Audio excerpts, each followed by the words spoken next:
Portal informativo de Fundación para la Promoción del Altruismo, institución de asistencia privada, presenta El lado humano del periodismo, un servicio de anunciación, comunicación altruista, compromiso y servicio. Hola, ¿qué tal? ¿Cómo están todos ustedes? Me da mucho gusto saludarles. Esto es Anunciación TV y ahora vamos a conversar con Enrique Schmelnick, que siempre es así una delicia escucharlo.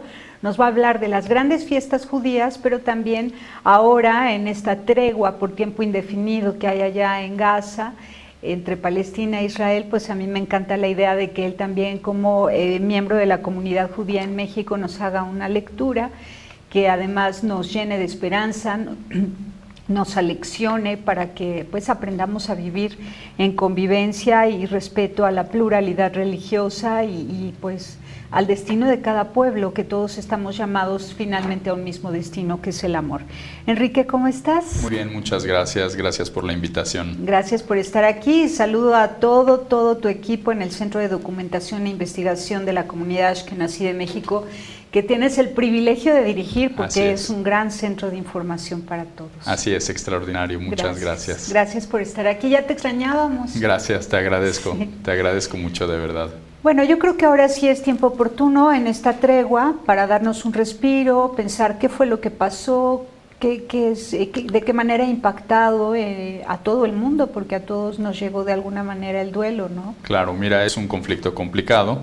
Hace algún tiempo escuché a un ex embajador del Estado de Israel en Gran Bretaña diciendo una frase que me parece que resume bastante bien la complejidad de este conflicto, diciendo justamente que cualquiera que comienza un debate acerca del Medio Oriente asumiendo que existe, o afirmando inclusive categóricamente que existe una solución fácil al conflicto, está mintiendo porque no hay soluciones fáciles. Es un conflicto no solamente de varios decenios, pero además un conflicto complejo, que tiene muchos temas, muchas aristas, muchos nudos, efectivamente. En el caso de este conflicto en particular con la Franja de Gaza, que es el tercero que se libra desde el 2009, hubo uno en el 2009, otro conflicto en el 2012 y otro ahora en 2014, es un conflicto que, como vemos, se repite cada 2 o 3 años, debido en parte a que la Franja de Gaza está, como sabemos, gobernada por una organización considerada terrorista por buena parte de la comunidad internacional, incluido, por supuesto, el Estado de Israel, que es la organización Hamas.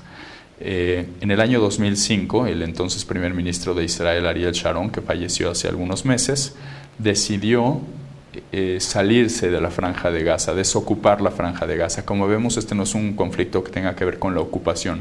Hay otros territorios dentro del Estado de Israel y con Cisjordania que sí digamos que sí forman parte de este dilema acerca de la ocupación, de los asentamientos de colonos judíos, en fin. Pero el caso de Gaza en particular no tiene absolutamente que ver con algún tema de ocupación, porque Israel en el año 2005 decidió retirarse, además, como ya decía, de manera unilateral. Quiere decir que a tal grado vio el entonces primer ministro de Israel la situación crítica en esa región, que decidió salirse sin que mediara un acuerdo con los palestinos. Simplemente dijo Ariel Sharon: hasta aquí llegó la presencia de los judíos o del Estado de Israel en la Franja de Gaza, nos salimos de manera unilateral, haya o no acuerdo con Mahmoud Abbas, en ese entonces lo sigue siendo, por supuesto, el líder de Fatah y de la Autoridad Nacional Palestina. De manera que el territorio palestino quedó dividido en 2 grandes territorios, dividido completamente. Al oriente del Estado de Israel se encuentra la zona de Cisjordania, que gobierna todavía Fatah, y quedó la Franja de Gaza, una franja muy pequeña. Para que se den una idea de qué territorio estamos hablando, parece de pronto como estamos hablando de algún territorio inmenso. Estamos hablando de un territorio que equivale aproximadamente al territorio de la delegación Tlalpan, aquí en el Distrito Federal. Son poco más, unos 340 kilómetros cuadrados lo que ocupa la Franja de Gaza, y ahí es donde se está librando, justamente donde se han librado estos conflictos desde el 2009. Una vez que Israel se sale de la Franja de Gaza, evidentemente quien tenía autoridad sobre ella era la Autoridad Nacional Palestina, gobernada por Mahmoud Abbas, que es, digamos, el ala moderada de los palestinos, con quien afortunadamente existe acuerdo, existe acercamiento, hay diálogo, y eventualmente esperemos exista justamente la posibilidad ya de establecer 2 estados para 2 pueblos con ese movimiento moderado.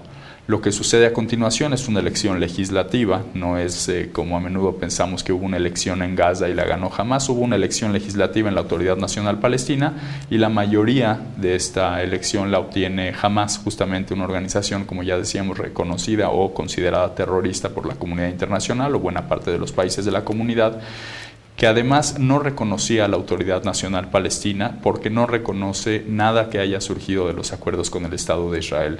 Simplemente la organización Hamás no reconoce la existencia del Estado de Israel y en ese orden no reconoce nada que haya surgido de un acuerdo con el Estado de Israel. Y hay que recordar que la Autoridad Palestina es el resultado más importante justamente de los acuerdos de 1993, de los acuerdos de Oslo que concluyeron con la firma de un tratado de paz en 1993. Entonces Hamás no reconoce a la Autoridad Palestina, sin embargo participa en sus elecciones, obtiene la mayoría legislativa, hay una especie de golpe de Estado por parte de Fatah y finalmente Hamás termina por expulsar a los miembros de Fatah, de sus enemigos políticos, de Mahmoud Abbas y sus seguidores, de la Franja de Gaza. Así que el territorio palestino termina dividido.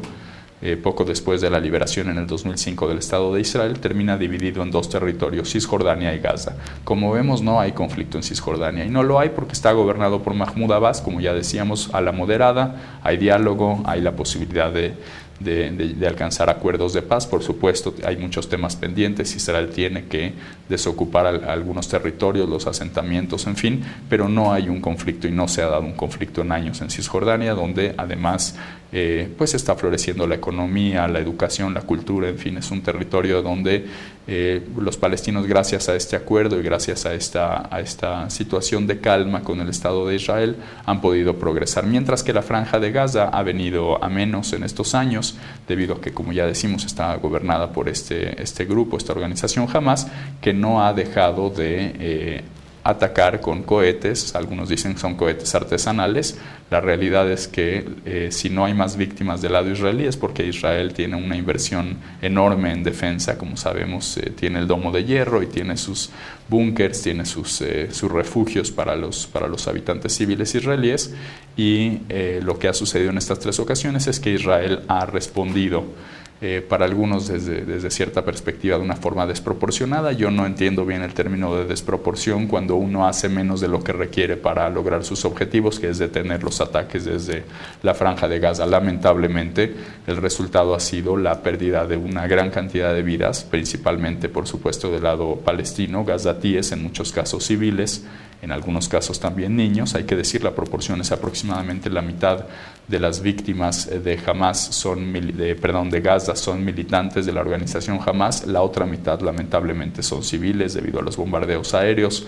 Y bueno, esa es la situación que se vive, como ya decía, cada 2 o 3 años en Israel, debido a que no han podido detener los ataques de Hamás en contra de la población del sur de Israel. Hay que decirlo también, Israel se sabe hace esfuerzos en la medida de lo posible por evitar las pérdidas civiles. Sin embargo, evidentemente estos esfuerzos no han rendido frutos porque continúan las víctimas civiles. Por parte de Hamás, los ataques, en cambio, están deliberadamente dirigidos contra la población civil del sur de Israel. Ya decíamos, si no hay más víctimas del lado israelí, que son además civiles, los civiles son el blanco de la organización Hamás, están atacando a los civiles del lado israelí, y si no hay más víctimas se debe a que Israel tiene una inversión significativa en materia de defensa, cosa que, como vimos ahora con esta última incursión, Hamás no solo no tiene, sino que Hamás almacena parte de su arsenal militar justamente en escuelas, en hospitales,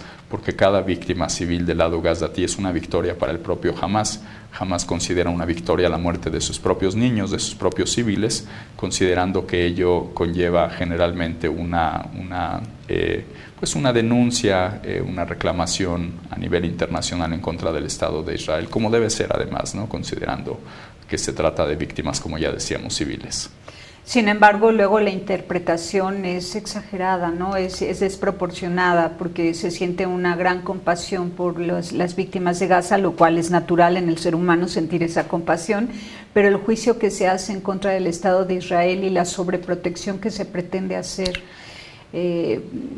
socialmente al menos, ¿no? Esto que comentas es totalmente verídico, hay que decirlo con todas sus letras. Hay, en la mayoría de las manifestaciones en contra del Estado de Israel, hay hoy en día manifestaciones no de antisionismo, como suelen decir, sino de antisemitismo. Hay algunas manifestaciones que aluden a todo el pueblo judío, y no son pocas las que han sucedido alrededor del mundo. No vemos cuando sucede, por ejemplo, un hecho trágico o alguna guerra en Rusia, en China, en Estados Unidos, que las manifestaciones aludan al pueblo chino o al estadounidense o al ruso, aluden generalmente a sus gobiernos, a los responsables del régimen, del gobierno. En este caso sí aluden al pueblo judío en muchos casos, hay manifestaciones con svásticas, en fin. Otro de los elementos que vemos claro de esta desproporción de la crítica mundial es el hecho de que a menudo escuchamos el término genocidio. Se ha banalizado este término. Genocidio es aquellos casos específicos de crimen en el que se intenta la aniquilación total o parcial de una población. No hay ninguna prueba en estos 70 años de conflicto que Israel efectivamente quiera aniquilar ni total ni parcialmente a los palestinos. Hay que decirlos, con las armas que tienen los dos lados, probablemente las víctimas serían muy superiores a las que se han dado si efectivamente alguna de las partes estuviera tratando de aniquilar a la otra, específicamente el Estado de Israel en contra de los palestinos. De ninguna manera se está perpetrando un genocidio. Hay que entender lo que significa el término genocidio y aplicarlo en los casos que lo merece justamente el término, para no banalizarlo. Como dicen por ahí, si todo fuera genocidio, entonces nada sería genocidio, ¿no? Hay casos muy específicos en los que una población intenta exterminar a otra. No se trata de este caso. Israel de ninguna manera está tratando de aniquilar a la población palestina. Y el tercer ejemplo de esto que estás comentando, que me parece cierto y atinado, es el hecho de que en el transcurso de este conflicto han muerto alrededor de 2.000 personas, entre palestinos e israelíes, como ya decíamos, en su gran mayoría palestinos. Pero en la guerra en Siria hay 200.000 muertos, la proporción es de 100 a 1, es decir, han muerto 100 veces más civiles en Siria que en este conflicto entre Israel y Palestina. Hay 2.000 muertos en el conflicto de Gaza y 200.000 en Siria. Y no hay una sola manifestación en el mundo en contra de los crímenes perpetrados, por ejemplo, por el régimen de Al-Assad contra su propia población civil. Es sorprendente, realmente. Ahora, por ejemplo, con el caso de Boko Haram, los secuestros de las mujeres en Nigeria, el caso de ISIS, el Estado Islámico que está avanzando, y ahí sí perpetrando la aniquilación de poblaciones cristianas en Irak y en Siria, y no vemos al mundo manifestándose de la misma forma en que lo hacen por el conflicto en Gaza. Y créeme, la proporción de víctimas es muy significativa, es muy superior en el caso, como ya decíamos, por ejemplo, de Siria. Tal parece que el mundo ignora el caso de aquellos árabes que mueren a manos de otros árabes, y solamente, se interesa en el caso de aquellos árabes que mueren en una guerra, en un conflicto contra el Estado de Israel, o podríamos incluso decir, ya por lo que ya comentábamos acerca de las manifestaciones antisemitas, en una guerra contra el Estado judío. Qué barbaridad, y esto duele horrible, ¿verdad? Pues porque se toma una postura muy radical en contra del pueblo judío cuando es un conflicto político muy fuerte, un conflicto territorial o un conflicto de unos radicales que generan conflicto, ¿no? Así es. Y además, que no son los yihadistas, los de Hamas, sí, que son los que están matando gente en Siria y en Irak y en todos lados. Vamos a un corte y nos explicas esta parte. Con mucho gusto. Volvemos.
Continuamos con Enrique Schmelnick. Él es doctor en historia, él es director del Centro de Investigación de la Comunidad Ashkenazí de México, y pues nos estás dando realmente un panorama general de lo que estamos viendo, de estos conflictos tan fuertes, asesinatos por todos lados, ¿no? En Irak, en Siria y en otras partes.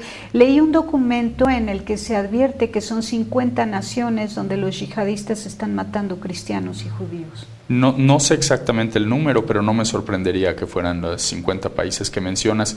Mira, hay un tema importante que es efectivamente una guerra. Es una guerra la que estamos librando y la está librando todo el mundo, aunque no querramos darnos cuenta, aunque nos tapemos los ojos.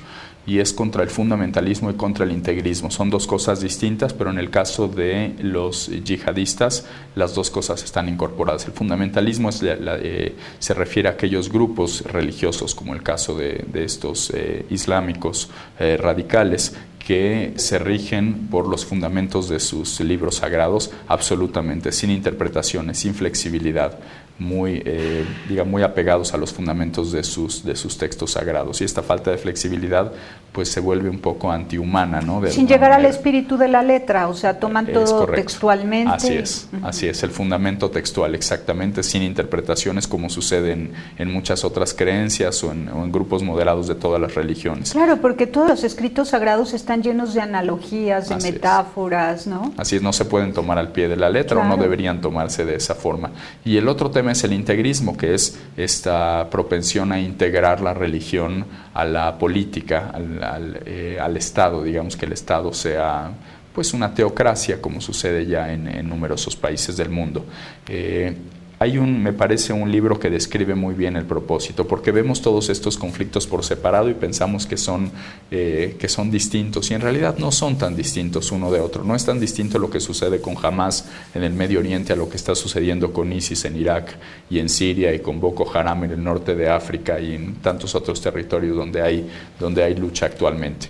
Hay un texto escrito por el que fue durante tantos años segundo a bordo de Al Qaeda, por debajo de Osama Bin Laden, justamente escribe un libro que se llama Los caballeros bajo la bandera del profeta, donde describe exactamente los propósitos, que son más grandes de lo que a menudo estamos dispuestos a reconocer. Y el propósito de esta organización de Al Qaeda, semejante al caso de ISIS, de Boko Haram y de Hamas, es la recuperación del califato que se perdió durante la Primera Guerra Mundial. Como sabemos, tras la derrota del Imperio Otomano, ya de Turquía, por supuesto, durante la Primera Guerra Mundial, y la división de todo el imperio entre Francia e Inglaterra, que tuvieron ahí un acuerdo en medio de la guerra, el Sykes-Picot, y se dividieron prácticamente con papel y lápiz el territorio de lo que había sido antiguamente el califato, pues de alguna manera desmembraron lo que había sido durante siglos la vida musulmana, concentrada con un solo gobierno.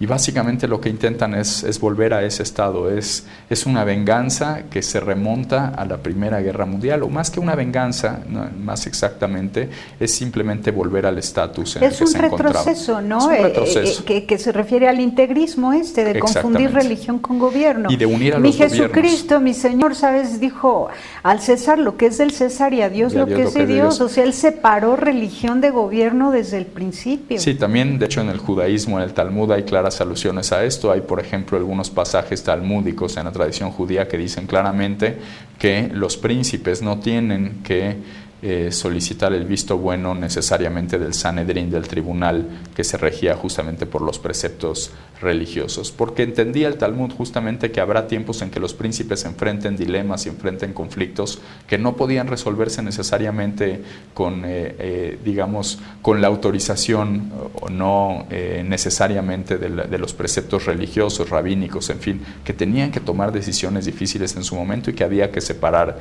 al Estado de la religión, efectivamente. efectivamente. Y entonces yo no entiendo por qué si el Islam se supone que es una combinación del cristianismo con el judaísmo, contradice este precepto que tenemos ambos, los judíos y los cristianos. El gobierno es una cosa y la religión es otra. Sí, en este caso diría yo incluso que entre los judíos, según no sé si lo hay entre los cristianos, pero entre los judíos, a pesar de lo que dice el Talmud, a pesar evidentemente hay quien lo interpretan distinto y también hay grupos integristas. Es más difícil encontrar grupos fundamentalistas en el judaísmo porque el judaísmo, como sabemos, está basado en la interpretación, que además no siempre flexibiliza, sino que a veces vuelve la ordenanza tanto más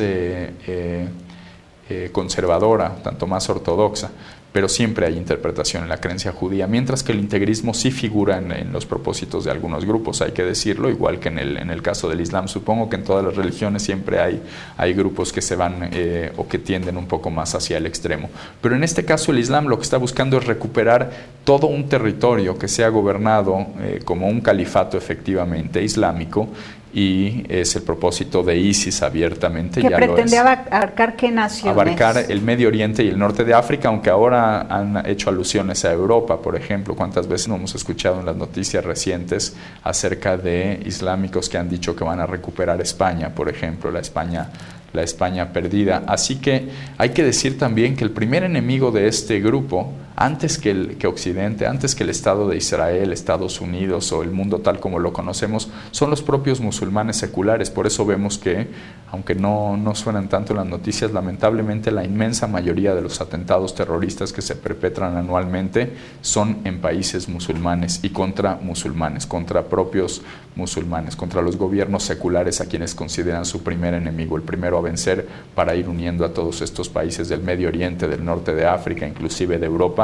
en un solo califato, que ese es finalmente el propósito. Por eso, como decías, no es tan distinto, no son distintos los militantes de Hamás de otros grupos yihadistas en la región.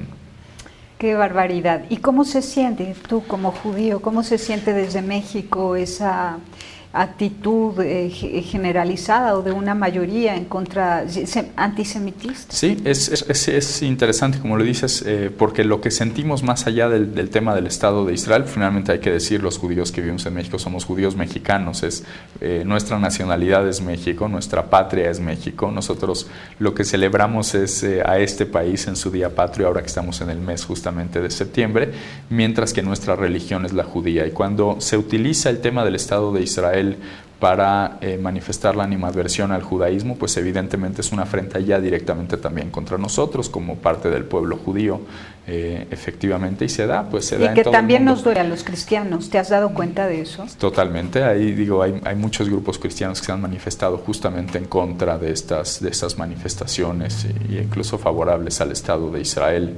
A veces incluso son más férreas en su defensa del Estado de Israel, porque hay que decirlo, entre los judíos afortunadamente hay mucha crítica al Estado de Israel, y vaya que hace falta tenerla también, que no haya una defensa ultranza de las políticas del Estado, y vaya, como ya decía, que hay mucho que mejorar en el Estado. Pero sí, las manifestaciones en contra del Estado de Israel se han convertido en una máscara del nuevo antisemitismo.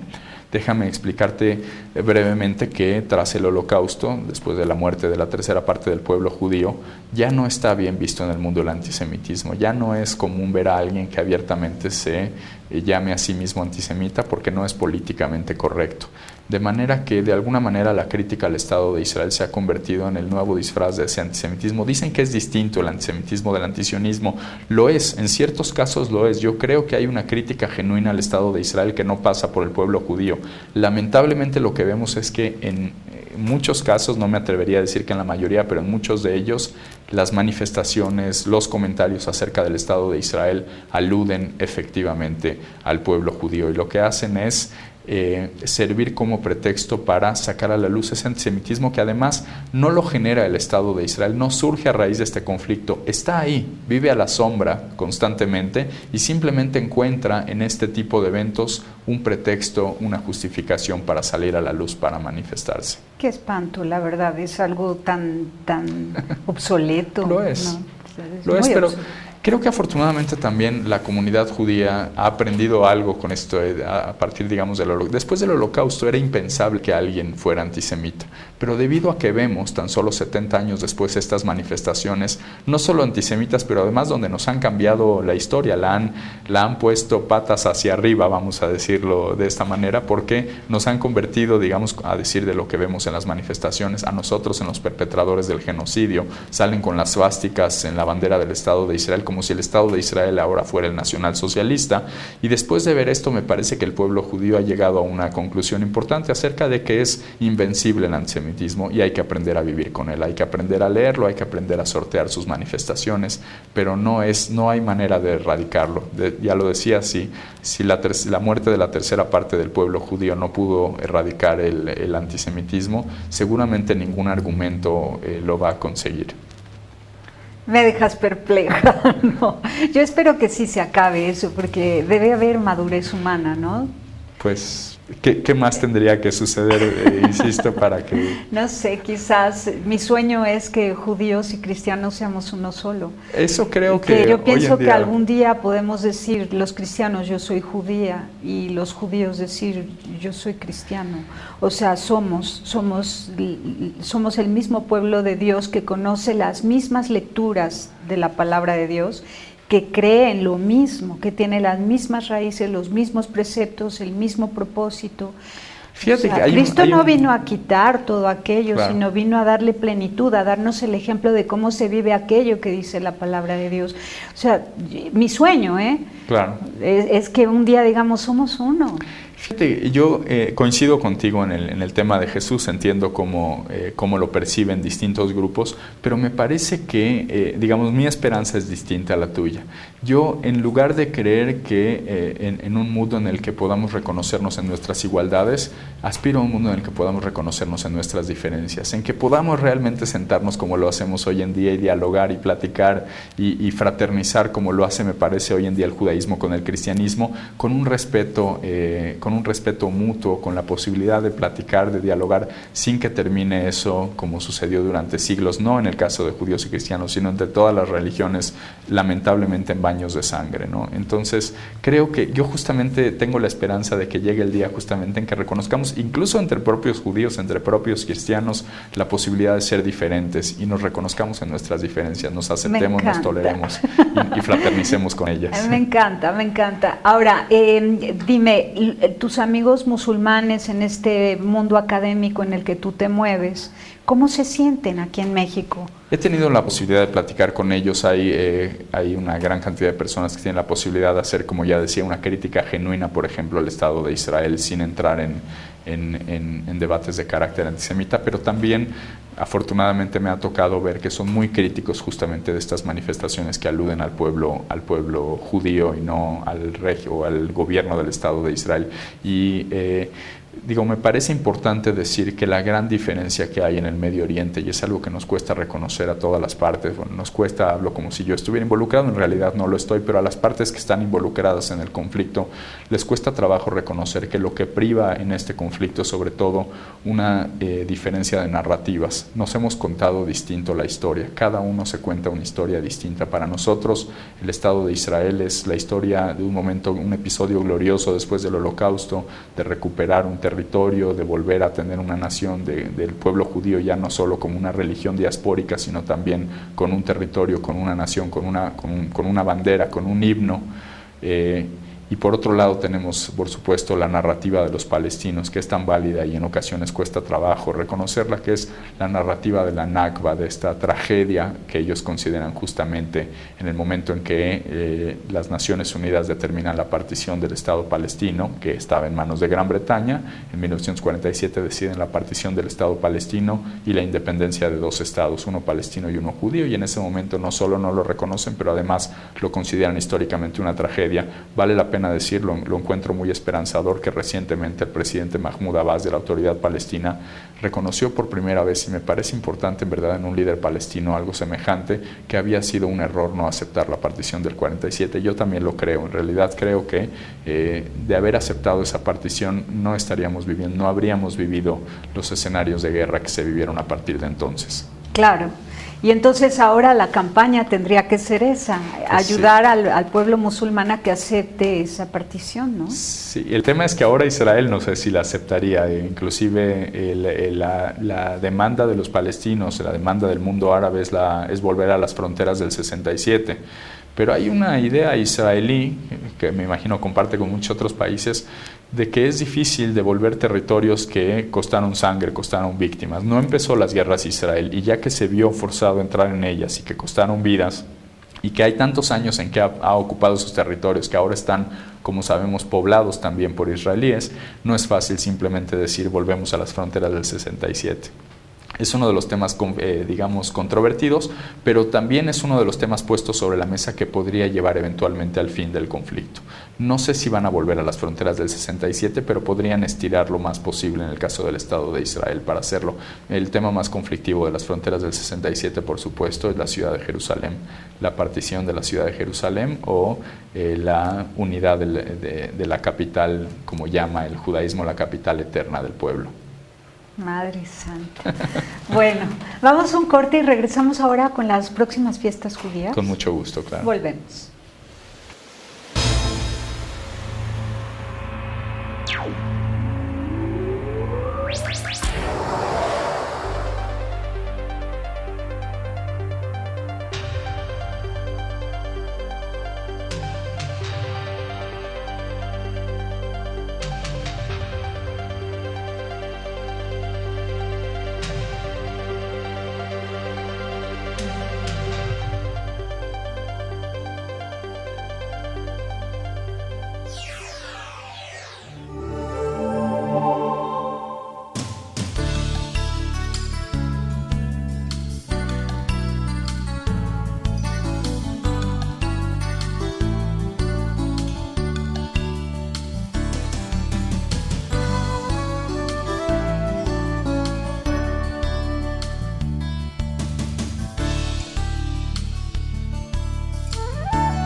Continuamos en Anunciación TV y ahora vamos con lo más lindo, las fiestas judías, por favor. Sí.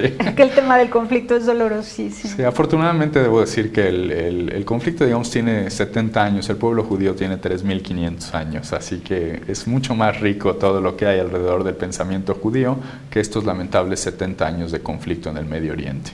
Muy bien, me gusta. Que no reduzcamos el judaísmo al tema de Israel y el Medio Oriente, concuerdo totalmente en eso. Muy bien, me encanta. Entonces vamos a las fiestas, que tienen mucho contenido teológico, espiritual, filosófico, antropológico. Claro, las dos festividades que se aproximan son las dos fiestas probablemente las más grandes del calendario judío, cuando menos una de ellas.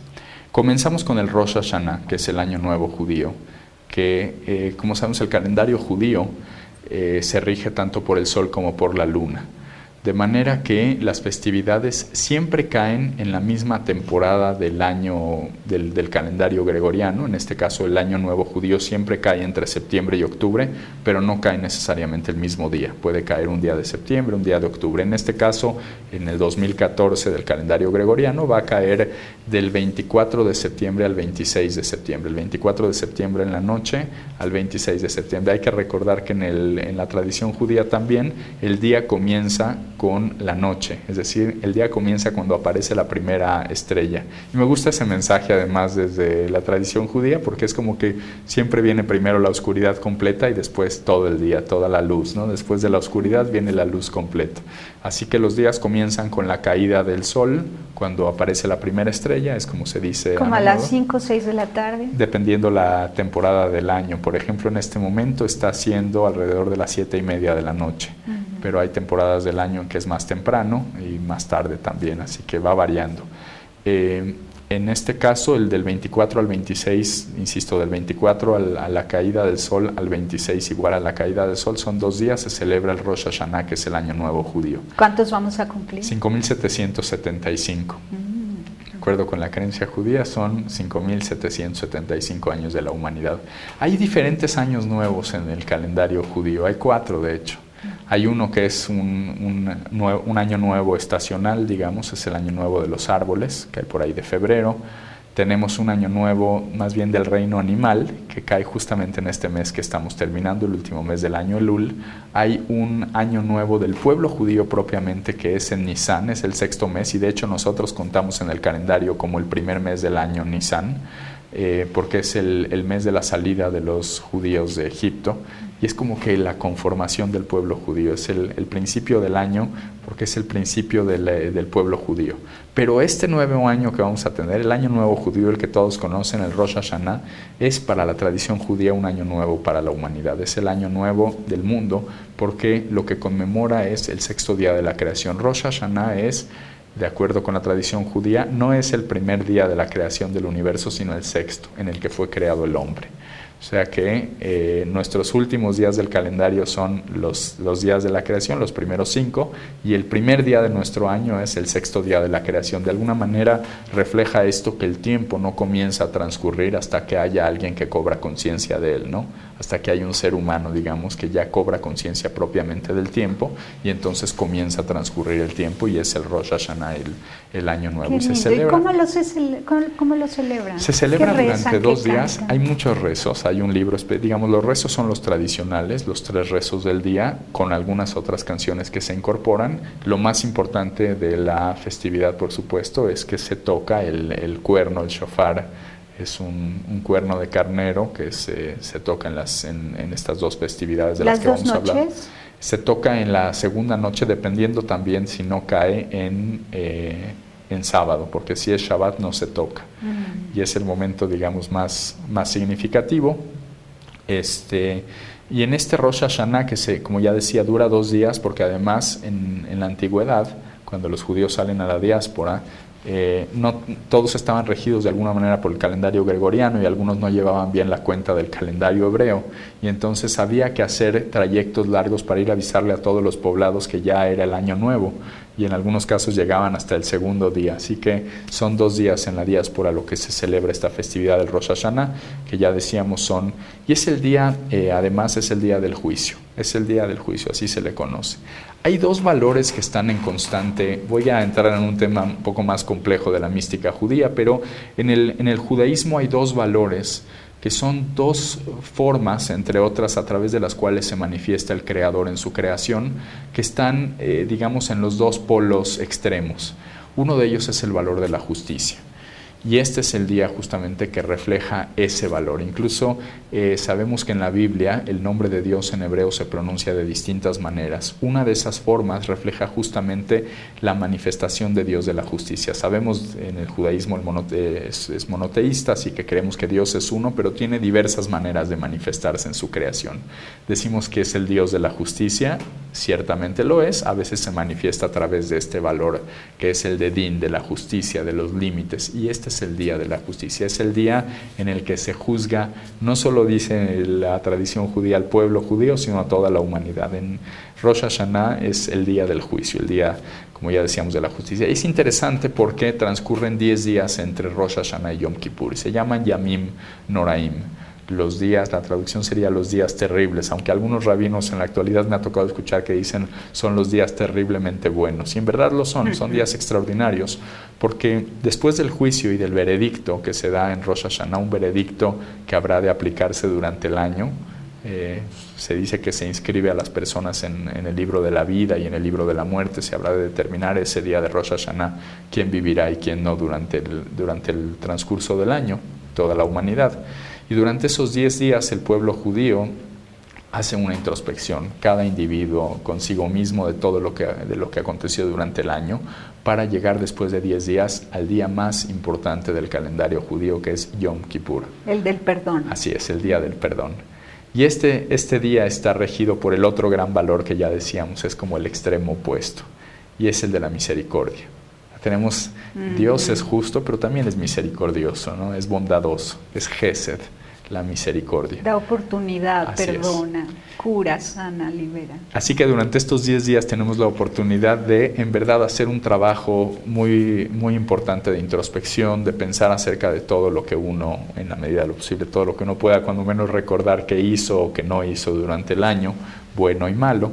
Y sobre todo, muy importante, acercarse a las personas a las que uno dañó, a las que uno pudo haber dañado. Es importante en verdad ir con la gran cantidad de personas a echar una llamada, supongo que hoy en día se vale a través de las redes sociales, en fin, y disculparse con ellas, porque en la tradición judía Dios no perdona por lo que haya hecho uno contra otra persona, solo perdona por lo que se haya hecho contra él.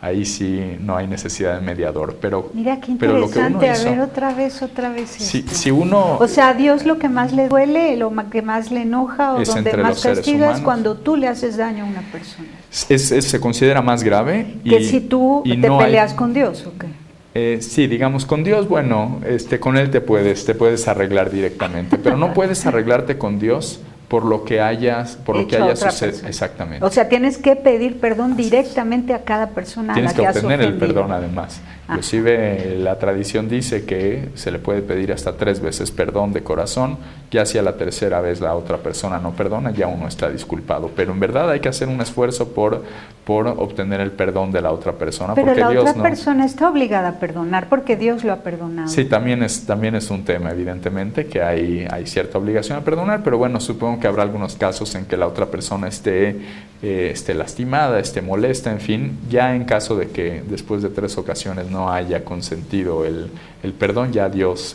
finalmente pero no hay la posibilidad de llegar a Yom Kippur y pedir perdón por lo que hice a tal o a cual, no, de ninguna manera. Tuve que hacerlo durante los días previos al Yom Kippur. Por supuesto, si lo hice durante el año, tanto mejor, pero si no, cuando menos en estos 10 días de introspección. Son 10 días en que uno se renueva, se regenera, piensa. Es interesante porque lo lógico sería pensar que primero viene el día del perdón y después ya viene el año nuevo, ¿no? Ya llegamos limpios al año nuevo, ya estamos como borrón y cuenta nueva, empezamos. Pero Rosh Hashanah es importante siempre que venga 10 días antes de Yom Kippur, porque en Rosh Hashanah es la fecha en la que el pueblo judío reconoce a su rey, reconoce a su creador. No podemos pedir perdón al Creador si no reconocemos primero que es Él, ¿no? Si no reconocemos que entonces y además no vemos nuestra fealdad si no vemos la hermosura de Dios. Así o sea, ante Él dices, es ¿no? El día en que lo coronamos. Además, sí. Rosh Hashanah significa la cabeza del año. Tiene mucho que ver con el concepto de cabeza, Rosh Hashanah. Y es la idea de que coronamos a nuestro Creador. Y ya después, 10 días después, llegamos después de este proceso de reflexión al día más importante del calendario judío. Y es interesante además que sea el día más importante del calendario, porque de alguna manera ahí la tradición judía lo que hace es reconocer la imperfección de la humanidad. Es el día más importante del año, es en el que reconocemos que somos imperfectos. Nos equivocamos, se vale equivocarse. Pero se vale también tener un periodo donde reconozcamos nuestros errores, y aquí viene todo un proceso que se llama Teshuvah. Es interesante porque Teshuvah significa en hebreo retorno. En la tradición judía una persona no tiene que llegar lejos, al contrario, tiene que llegar cerca, tiene que ir hacia sí mismo. No tiene que ir hacia otro lugar. Lo que hacemos en el mundo, cuando nos equivocamos, de acuerdo con la tradición judía, es alejarnos de nosotros mismos, alejarnos de nuestra esencia. No tenemos que ir lejos, tenemos que ir, como digo, ya cerca. Tenemos que ir hacia nosotros mismos. Claro, el error es ir fuera, lejos. Claro. Lo bueno es ir dentro. No tenemos que llegar a ser como otras personas. No tenemos, por supuesto que tomamos el ejemplo de los patriarcas, del profeta Moisés, en fin, pero hay claras alusiones en los textos sagrados del judaísmo que dicen no tenemos que aspirar a ser como ellos, tenemos que aspirar a ser como nosotros mismos, como nos corresponde ser con nuestro potencial, con lo que somos, que quizás sea mayor o sea menor que el de los... Por eso siempre recomiendan que seas la mejor versión de ti mismo. Así es, exactamente. De hecho, esa es básicamente la idea de Yom Kippur, convertirte en la mejor versión de ti mismo, no en ser mejor que... A veces estamos en el templo pensando que a lo mejor el otro va en la carrera más adelante, no lo sabemos, porque la carrera de cada uno es directamente proporcional a su potencial y no sabemos propiamente cuál es el potencial. Así que dicen algunos que tenemos siempre que pensar que vamos perdiendo la carrera, porque aunque veamos que otros están terriblemente mal en el mundo, a lo mejor su potencial es inferior al nuestro y nosotros estamos peor que ellos porque de acuerdo a nuestro potencial no estamos avanzando correctamente. Pero esto es todavía más importante. No competimos en verdad contra la competencia. Es una idea griega por excelencia, no funciona en el judaísmo. No estamos corriendo una carrera contra el resto de las personas, sino contra nosotros mismos. Tenemos que preguntarnos cómo vamos en la carrera en relación con el que éramos el año anterior y hace 2 años y hace 3 años, contra nosotros mismos constantemente. ¿Qué tanto mejoramos? Porque si nos detenemos, entonces estamos descendiendo. Esa es la idea. Básicamente el que sigue igual de un año al otro, cuando llega de un Yom Kippur al otro y piensa que está exactamente igual que el año anterior, en la creencia judía significa que está un poco más abajo. Anda. Si no te esforzaste quedarte por avanzar, paralizado es estar más abajo. Como el agua que dicen que estancada se pudre. Qué bien. Así es. Excelente. Entonces el día 24 estaremos listos para unir nuestro corazón al de ustedes y celebrar el Rosh Hashanah. Y 10 días después el Yom Kippur. Así es. Rosh Hashanah, la frase que se utiliza es Shana Tova Umetuka, que tengas un buen año y dulce año. Son los 2 deseos. De hecho, toda la comida de Rosh Hashanah tiene que ver con la dulzura. Lo que más se acostumbra es la manzana con miel. Y en Yom Kippur, la frase que se utiliza ya no es Shana Tova Umetuka, es Hatimah Tova, buen sello. Porque en Rosh Hashanah se hace el juicio y sale el veredicto, pero después de estos 10 días cambia el veredicto. Uno logró a lo mejor cambiar su veredicto porque hizo un buen esfuerzo de teshuvá, regresó a sí mismo y en verdad adquirió compromisos y está cambiando y demás. Y entonces hasta Yom Kippur se sella el veredicto. Entonces, ¿y qué día decimos que Dios tenga escrito tu nombre en el libro de la vida? ¿En Rosh Hashanah o en Yom Kippur? En ambos se puede decir exactamente, que te escriban en el libro de la vida. Pero en Yom Kippur por excelencia es Hatimah Tova, buen sello, porque se sella el veredicto. Ahí, inclusive el último rezo, en la creencia judía están abiertos los 7 cielos, es decir, tiene uno contacto prácticamente directo con el Creador como no sucede en ningún otro día del año. Y el último de los rezos es el rezo en el que se están cerrando las puertas de los 7 cielos y es como la última oportunidad y en verdad la actitud de los que están en el templo, en la sinagoga rezando, que son, debo decir, la inmensa mayoría de los judíos, a pesar por seculares yo lo sé, tengo amigas sean, judías que dicen, yo no festejo nada más que Rosh Hashanah. Y Yom Kippur, sí. Yom Kippur, el ayuno, son 25 horas de ayuno. Dicen, aparte del Shabbat, que siempre, lo demás me pierdo, dicen, pero Rosh Hashanah y Yom Kippur siempre. Sí, Yom Kippur es importante ver cómo funciona, es todo el día prácticamente en la sinagoga, no se come, no se toma agua, son 25 horas privándose de los alimentos, no se utiliza zapatos de cuero, por ejemplo, no debe uno lavarse si no es absolutamente indispensable, no usar lociones o cremas, son cuestiones, uno lo que hace en Yom Kippur, y de hecho se acostumbra, es tradición nada más vestirse de blanco, porque la idea es justamente, estamos en el momento del sello, y la idea es la única ocasión del año en que en verdad nos separamos en la medida de lo posible del mundo material, de lo frívolo, de las cremas, las lociones, de la comida, del alimento. No es que nos privemos del alimento como muchos creen como una medida de castigo, de penitencia. No lo es, en realidad es simplemente separarnos por un día de todo lo material y de alguna manera adquirir una posición un poco angelical. Esa es la idea, por eso incluso la vestimenta de blanco es parecerse lo más posible, digamos, a estos seres espirituales. rituales que no requieren del alimento, del lavado, y pararnos delante de nuestro Creador y rendir cuentas. Como decía un gran filósofo religioso, por cierto, de Israel, de apellido Leibovich, él decía justamente que lo que nos distingue del reino animal a los seres humanos es justamente que tenemos la capacidad de pararnos delante de del Creador y rendir cuentas de nuestros actos. Esa es la gran distinción que tenemos. Al fin de cuentas nos comportamos en buena medida igual al resto del reino, pero nosotros nos paramos delante del Creador y rendimos cuentas por lo que hacemos. Excelente. Ahora dime, ¿tú das clases de todo esto? Realmente estoy en el centro de documentación de la comunidad Ashkenazí. Por ahí tenemos algún programa de radio también sobre pensamiento judío. Y ahí te podemos escuchar. Y aquí cada mes. Mientras no estás de vacaciones, por supuesto. Claro que sí, muchas gracias. Muchas gracias, Enrique, felicidades. Un gusto, muchas gracias a ti. Gracias. Pásela bien haciendo el bien. Hasta la próxima. Sí hay soluciones. Aquí, en el portal informativo de Fundación para la Promoción del Altruismo, Institución de Asistencia Privada. El lado humano del periodismo. Un servicio de anunciación, comunicación altruista. Participa en Facebook, Todo México Somos Hermanos, y síguenos en Twitter, @somos_hermanos.